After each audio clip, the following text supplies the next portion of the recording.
Maayong hapon mga kaigsunan and happy Sabbath. Naupaw-upaw man diri gamay mga igsuon. Nanay kay naguyan man, ang iba na hikatuyog. Siguro. Bitaw ang uban mga igsuon ay meeting na sa likod. So dalaygo ng Ginoo nga ganina sa buntag natapos ta dagan tay nakatunan kay Sister Eden ug wa gyud mi masayo pagpili. Powerful and very inspiring message gikan kay Ate Eden. So karon ato ni siyang so Tagalog pa dugtungan. Wa man tay special song no, unya na to sila no. Oh. Ang atong programa medyo taas-taas so ay mo kabulong nga i-fast break po din ako dito sa unahan na kay ang akong presentation part ni siya sa workshop. So ato ra gihapon matakol unya mga igsoon. Nakadumdum pa mo mga igsoon ganina nga ang tumoy ato naunsa naman ta nahimo na ta nga anak sa Dios. Daughters or daughter of God. Daughter, kalain, daughters of God. Para dagan, ikaw daiter, matug langit. Daughters of God. Lainay man day ang daughter of God. No? Dapat dagan kita, mga igsoon. Matug langit ba ang mga daughters? Unsaon naman ang mga sons ani? Apil pod, kitang tanan. Kaingon pa ni Ate Eden ang daughter sa Bisaya, anak. Wala siya niingon nga, anak nga baji. O, anak tanan. So karong hapon, kahaponon mga igsoon, atong diskubrihon ang kalipay sa usa ka anak sa Dios kung kita mahimo ng anak sa Dios. Hala, naday anak o naday bayi or nilalang nga dili anak sa Dios na dili. Anak gyud tanan sa Dios tino? Oh, pagdako na lang niya or naunsa siya, pero una gyud anak gyud siya sa Ginoo. Di gyud pud siya anak ni kinsa. Of course. Okay. So karon tungod sa atong paghimo ning tibok nga adlaw alang sa International Women's Day of Prayer, gusto sa atong writer o sa General Conference nga managhiusa kita sa pag-ampo mga kababainhan nga ang atong koneksyon una unsa man tong ganina siya'y mukabot kita'y mukabot murag vice versa siguro kamot sa Ginoo og ikaw po dire or asa na dinha. I think ang una man gyud ang Ginoo permi ang muana sa ato ano kay kung kasala nga nita di man dayon ta maginoklog murag ato pang langan-langanon pero dapat siya pag naanay panahon nga, murag nayabag na gyud ta, reach out kita gyud ang mo ana mga igsoon, no? Kay anak mang kita sa Dios. Naade ay kalipay kung kita anak sa Dios, motoo mo dili mga igsoon. Tuo na lang kay para madali. Nga man lagi ka ter usahay ter. Na may maghilak ta sa kalipay, di man tanan kagulanan. Okay, so good na ta. How does God define what it means to be a woman? O, ang Ginoo ra gyud mga igsoon ang makainsakto. Siya lang ang tao nga makabalo ngano nga man and woman. O, ato nang diskubrehon bisag nakabalo na ta ana review di ay mga igsoon. Ang Isaiah 40 chapter 40 verse 8 nakabalo na gyud ta ana nga kini nga mga pulong nga gibuhian sa atong buhi nga Dios sa balang kasulatan mao gyud na ang magpabilin nga forever. Walay forever mga igsoon. Ang forever asi naluya man naman may forever mga kaway forever. Di man na forever kay mga matay man ta. Di ba Brad? Ate, di ba? Oh, pareho na ta.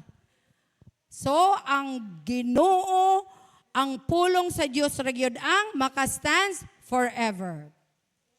So, very common sa atua ang pagbasa kanunay sa Genesis 1 verses 26 to 27. Ako lang ni ibalik sa atoa. Nga ang lalaki o ang babae gibuhat sa Dios sama sa iyang imahe. Sama gyud sa iyaha, likeness of God, image of God. Nya anong lahi-lahi lagi tagnaw. Akong ilong di magtaas. Oh? Na itubag ana pero walay labot ana di. And He made us to have dominion over the earth. Kinsa day magbuot sa kalibutan? Mag-command ang tao mga igsoon. So unsa man ang tao ay laki. Tubagsad mo para di ka tulog ba? Ganahan jud ko tubag. Oh, elder tama gyud ka elder. Tumpak elder. So babae ug lalaki way gipili nga ningon ang Ginoo nga ops si Adan ra kay mao laki mao gyud siya magbuot. He made us manggod. Although ang superior sa inunta battalion commander si Adan, pero God made us to have us. So si Adan na og si Iba. Karon, unsa di ay ta pag anak na ta sa Dios? Makadiyos na dayon kay anak sa Dios, makadiyos kay anak man ka sa Dios. Dili daigsoon, gibuhat ta sa Dios nga adunay dignidad nganuman. Mentally, aduna tay abilidad sa pagrason o pagpili. Morally, nakabalot ta kung nasayop na bata or wala. Socially, gikinahanglan na ato ang fellowship, makigsandurot, makighigala, maghinigugmaay kay mao kana ang nature sa Ginoo because God is love and God plus His love, mga igsoon. So karon, gibuhat sa Dios ang babae o lalaki to be different. Gibuhat ganina equal pero manag lahi. Remember na atay makatunan gyud gamay diri sa nahikalimot na gamay kay ako gyud nang ipa-recall sa inyo ganina. Tubag mga igsoon, kung ang babae makadiyos or grabe ka makadiyos ang lalaki, godly man. Pwede ba ang babae pod mag-godly woman? Yes or no? Pwede. Who is better? Who is superior? Both. Walay superior pag about na sa mga pagtuo nato. Women are infinitely superior to men as being women. Buot pasabot, kita na ni babae, labaw na ta, mga babae, nga babae ta. Pero alam mo yung na, ako ta, sa akong bana namatay, ako Joy labaw ha? Oo, labaw ka sa imong pagkababae. Ako pod, labaw pod ko sa akong lalaki, patas-patas sa mga igsoon. Pero gibuhat ta sa Ginoo differently. Lahi-lahi. So karon, when God brought Eve to Adam liked her not only because she was like him. Nahimong bayot si Adan og nakalike siyang iba nga pareho silang laki. Be, kono, logic ko. Nakalike si Adan kang iba because she was not like him. Na-attract siya kay babae. Good si askang gwapa siguro, pagwapa siguro mga kaigsuunan si iba. Wayay makalabaw kay una gud si Diyan na mama. So hawod si Diyan pinakagwapa o pinakagwapo si Adan. Okay? So kuman, karon di ay.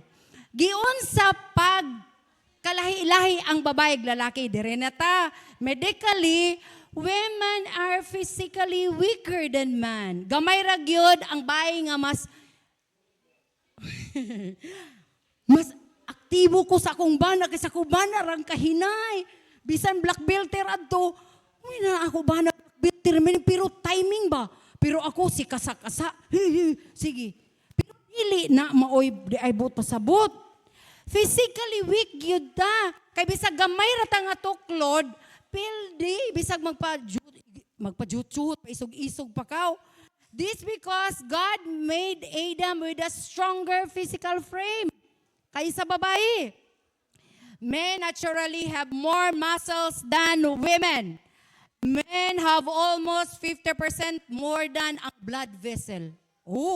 Blood volume sa mga lalaki daghan, mas Larger pag yun ang ilang lung capacity, mo na ang mga lalaki hanginon. Mga badge, bisang pagkuan pildi yun sa mga runner, lahi ra gyud ang stamina sa mga lalaki. Ug ang mga lalaki, nagkinahanglan sila og dako or taas nga oxygen supply sa ilang mga tissues tungod kay dako lagi sila muscle kaysa atoa.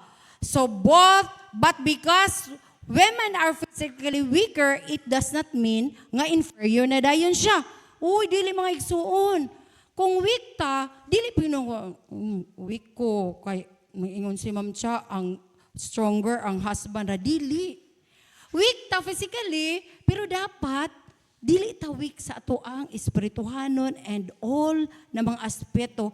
Weak lang ta sa pag-structural nato, no, sa atong medical nga structure sa atong lawas.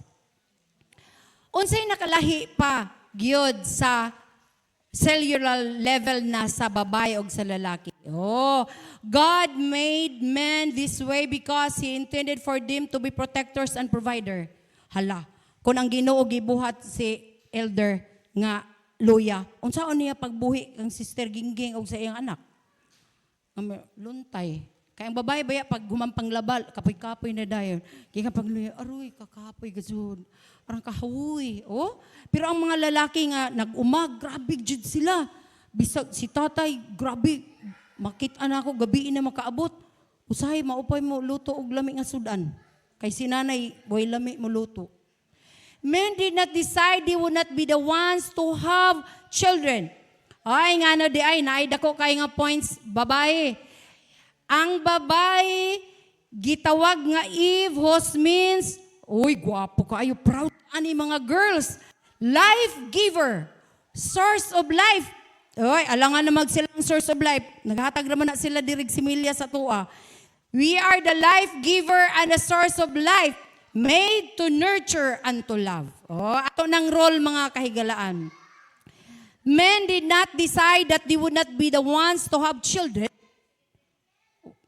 Maghatagay rejud mo similya kay ang life giver and the source of life nga magburos og noy kabulan ang babay. God gifted women with that role. Oh, di lalim mga anak, mga igsoon. Di ma-explain.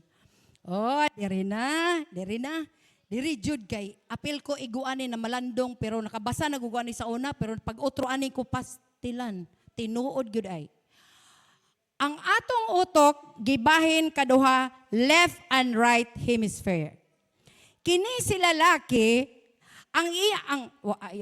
shortcut nako. Ang left brain, side of the brain, mao to siya ang taga-logical, taga-analytical, mag-isip, mamalandong, magsulbad sa mga problema. Ang right, mao ni siya ang muhigogma, masakitan, dali raman mahiubos, jealous, and everything. Pagbati emosyon ang naadere, mura siyang heart. Pero, tadadang, mga igsoon, mga lalaki, nag-ingon ang study nga kamo kuno mga laki, ang inyong kasagaran gamiton is the left side ra of the brain. Mauna nga kumuhilak mi sa inyong atubangan, matinga man pug kog laki nga naghilak si Ate Eden kintay, si Kuya Narsford nagtulo pod ang luha. Dili di ay. Kay sila nagtan-aw, halimbawa, tinga man ko ni tata sa unag, grabe na, tanay ubos ako ta. Kaya sa trabaho, grabe na ako ta, naning kamot ako. Tapos, ako tabangi ko na. Ag siya nag-analyze sa imong gisumbong. Ang gusto nako nga, muhilak po siya nga kanang duyugan ko ka naghilak. Lagi ko gidaog-daog, anan. Tao naman, ayaw maluoy sa ako. Ang di ay, sabto na to, girls, mag-analyze rin na sila. Nakasabot na mo? Sabot na tano. Mag-crying, arte-arte, taigo na nga. Hilom na, okay. O, basta, ngayon akong sorry, okay na ha? Agoy, kinapamantay, kulikot, arte-arte, hantod kaadlaon, hantod wa na makatulog. No? Agdi ay, si babae, in town, gamito niya, both left and right hemisphere. Unsa ka complex and versatile ang babae. Sayo na mong gamito ni analytical, hibi-hibi diri, hilak-hilak diri. Mura kong imo hunaw-naon, anak jud ang brain nag-anang Ginoo. Grabe jud ang brain sa babae. Pero ang laki, kanindot og nalaki tanong, lulan ba ini nato? Sa man ang pikas nga utok, nahiubos, nagilak, nahigugma, ug unsa pa? Unya diri nag-isip pa ka? Pero sila ang giisip ra nila. Oh, unsa man, wa man ka kaon saa. Idi okay ra, kawa man kaon saa. Unya kay gusto man nato namo. Naglisod ko unsa ako pag-explain nga makumbinsi na ako ni sila nga mugamit pud mo sa inyong right side of the brain. Di mo gamit, ikaw ping mo gamit ka. Kang luan, uy mo gamit daw siya. Pero dili mga igsoon. Tungod kay mauna ang pagbuhat sa Ginoo nga kita nalahi kanila. So sabto na nato nga di sila mohilak sa ato og masakitan ta no. Pero ana-ana lang pud among likod nga okay.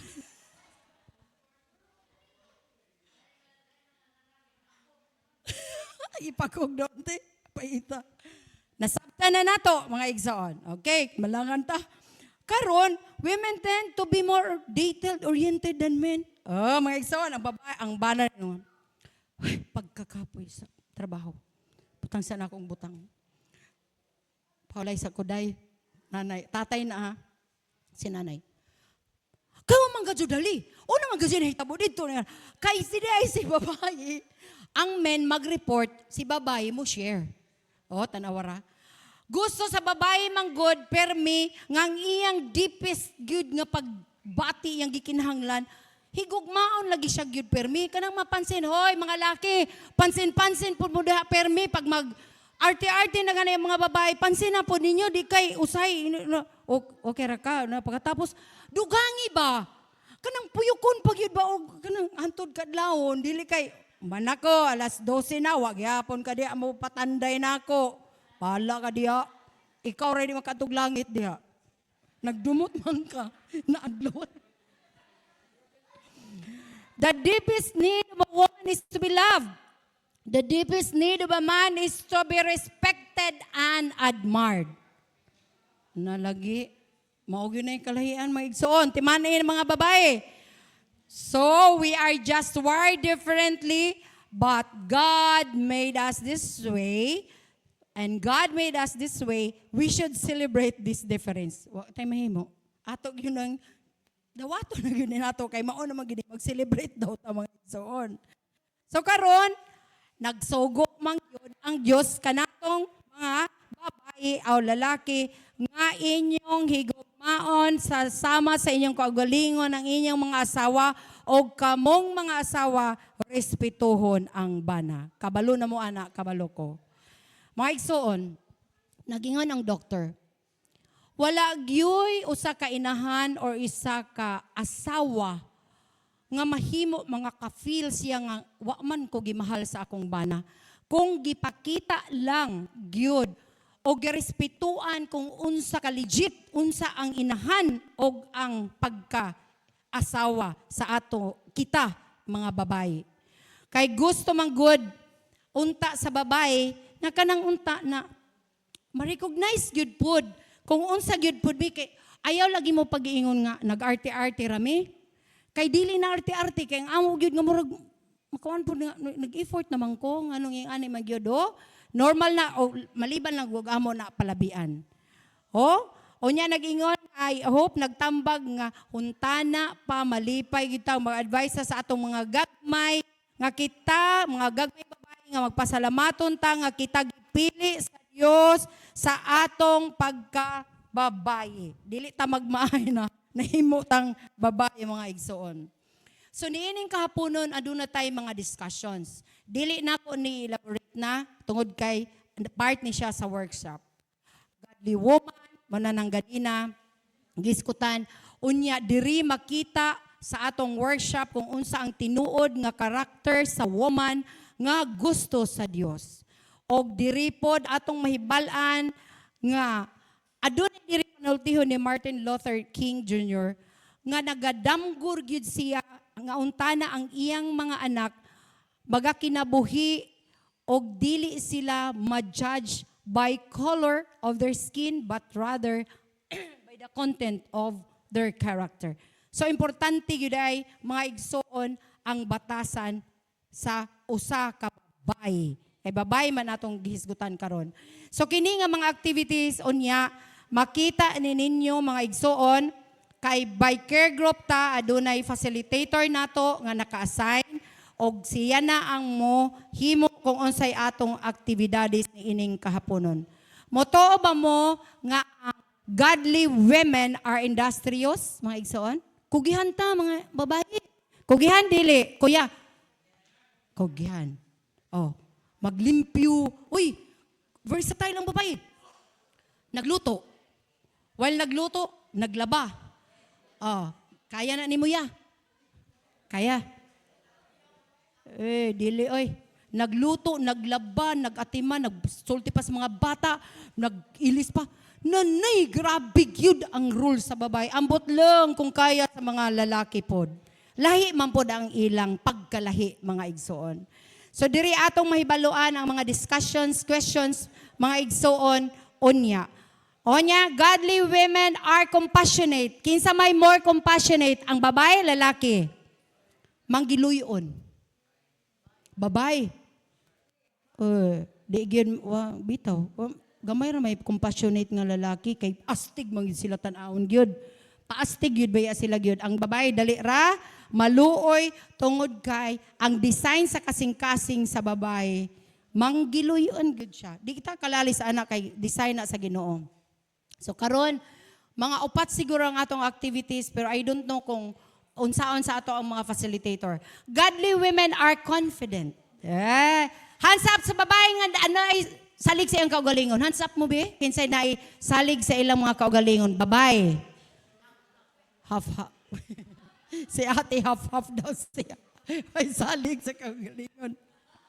Oy, naay salig nato sa kaugalingon oy. Kay complex good ta, versatile good ta. Okay? So karon, hapit na ta mahuman sa ako nga part kay ang sunod nato is workshop na. Gusto emphasize sa atong writer ni ining kahaponon, mga kaigsuonan. Wala nagmatter kung unsa ta nga klase sa atong sosyedad. Pobre ba ka, bright ba ka, di ba ka bright, datuon ba ka, unsa ba ka diha. Wala gyud ang gikinahanglan gyud sa Dios nga anak nga babay, mao kadtong gusto gayud niya nga isangyaw ang maayong balita, gamiton niya ang iyang talento nga gihatag sa atong buhi nga Dios. Kay ngano adi na experience diri nga si Anna Knight ang pangalan, anak siya og pobre kaayo. Pero unsay iyang history mga igsoon? Namatay siya 100 years of life. Anna Knight made 11,744 missionary visits. Oh, grabe. And traveled around the world an equivalent of 23 times founded. Siya ang pinakaunang nga Black Adventist woman to do the mission work. Tungod kay nurse pod siya mga igsoon. Dako kayong access mag-adto, magtabang, mag-missionary work. Tungod kay usa siya ka nurse mga igsoon. So karon, sa katapusan, ang Ginoo gusto sa Dios nga babay nga may nadlukon sa Ginoo og makahimaya kanunay kaniya tungod kay mao kana ang tinuod nga anak sa Dios nga mahinadlukon og gusto mabuhi kauban sa paghimaya sa atong buhi nga Dios. Og sa katapusan, naingon ang atong writer nga kita gihangyo pag-join o naapaday mga igsuon. Kung kita di ay anak na sa Dios, they take their problems to their heavenly Father in prayer. Sa una mga igsuon, pag naanak ko'y problema gyud nga bugat, bundak-bundak dayon na ako ang istorya pahungaw sa ako igsuon kang nanay. Pero mga igsuon, Father, Heavenly Father in heaven, ang atong sumbungan sa tanan. Og nangaingon siya, ako nang musulti diri na lang pa in behalf sa inyo diha.